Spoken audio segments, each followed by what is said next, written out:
Hey golfers, here's a video on how to optimize and maximize your hand speed at the right time. So let's get to work. Hey golfers, want to share with you some insights on hand speed. And in this video, we're going to talk about when does your hand speed max out? And we're going to talk about this obviously from the top of the swing down.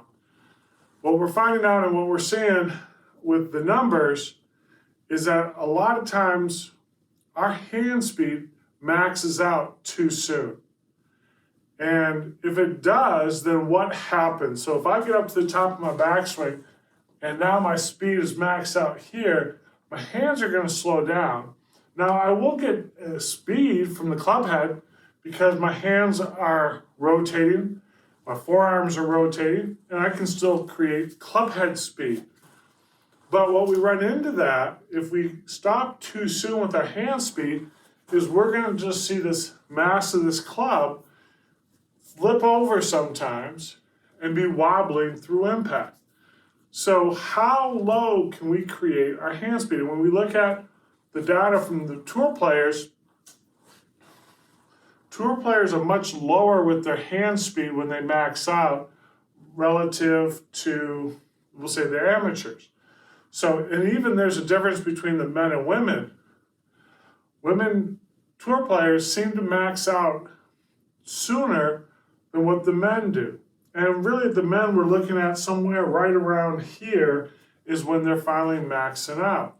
And in some of my swings I've seen it, I'm maxing out too soon. So how do we create that later max hand speed in the golf swing?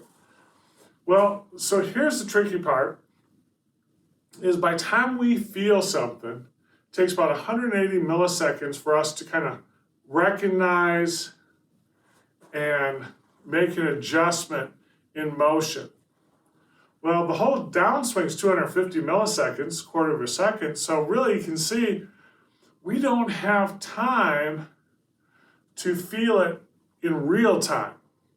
We're delayed, we're behind the reality, and hence the reason that feel and real don't equate all the time is because there's a delay in our motor processing of our proprioception, of our feedback. So if we think about it, if we need to have max hand speed, like the best players in the world do, closer to here, if I go another 180 milliseconds, I'm way over here. So I need to feel my hand acceleration trying to max out right here.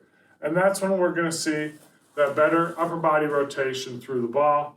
And so understanding that our feel isn't real, but we can use it to trick ourselves to keep accelerating longer into the downswing to create more club head speed and more stability through impact. Because if my hands are accelerating through here, I'm going to have much more control, and that energy transfer from the club head into the ball is going to be a lot better. So realize max hand speed, even though it's here when we measure it, we need to feel it when it gets here.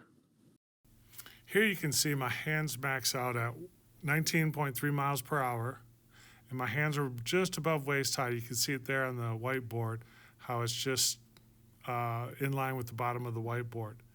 Next, we're going to see where all of a sudden now I feel longer acceleration through the ball and into the finish, and let's take a look at those numbers. Now I bumped it up to 19.9 miles per hour, so got a couple more miles an hour club head speed, and you can see now my hands are below the whiteboard as a reference in the background. So it's only about 3-4 inches, but feeling and having that perception of swinging faster through the ball into the finish produced more club head speed, hands got lower, and now that was a much bit longer shot, increase that by about 5 or 6 yards. So it's just really changing your mental process and your thinking in order to produce better golf swings. For more information, come and join us at Humo.Golf, where we go a little bit deeper into these conversations. Thanks for watching.